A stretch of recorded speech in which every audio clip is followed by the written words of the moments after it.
sur @calmfranceviews. À nos fidèles abonnés, merci pour votre soutien et votre patience. C'est grâce à vous que nous continuons à raconter les histoires des femmes et des hommes qui ont façonné Agen et le sud-ouest de la France.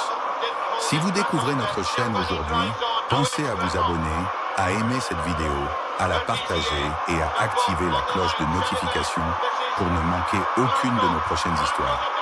Maintenant, commençons.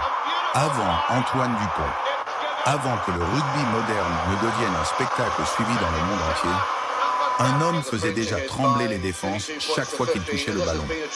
Il n'était pas le plus grand joueur sur le terrain. Il n'était pas le plus puissant. Mais il est devenu l'un des plus grands trois-quarts centres de toute l'histoire du rugby. Voici l'histoire de Philippe Sella, la fierté d'Agen et l'un des plus grands joueurs que le rugby français ait connu. Philippe Sella naît le 14 février 1962 à Tonneins, à quelques kilomètres d'Agen. Comme beaucoup d'enfants du sud-ouest de la France, il grandit dans une région où le rugby est bien plus qu'un sport. C'est une tradition, une passion et un véritable lien entre les générations. Très jeune, Philippe montre des qualités exceptionnelles. Il n'est pas le plus grand ni le plus fort, mais il possède une intelligence de jeu remarquable. Il sait lire les actions avant les autres, prendre les bonnes décisions et créer des espaces là où personne n'en voit. Son talent attire rapidement l'attention des entraîneurs et il rejoint le centre de formation du SU Agen, l'un des clubs les plus prestigieux du rugby français. Pour Philippe, porter le maillot bleu et blanc du SU Agen n'est pas seulement un honneur, c'est un rêve d'enfant qui devient réalité. En 1982, à seulement 20 ans, il participe à la conquête du titre de champion de France avec le SU Agen.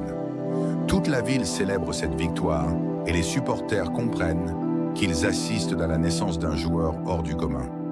Mais ce n'est que le début. Très vite, Philippe Sella est sélectionné en équipe de France. Porter le maillot tricolore représente l'un des plus grands honneurs pour un joueur de rugby.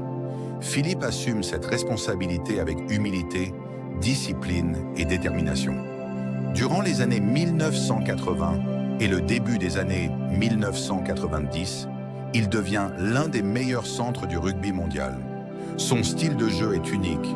Il ne compte pas uniquement sur sa puissance. Il mise sur son intelligence. Il semble toujours savoir où le ballon va arriver avant tout le monde. Sa qualité de passe, sa vision du jeu et son sens du placement font de lui un joueur exceptionnel. Ses adversaires le respectent. Ses coéquipiers lui font confiance.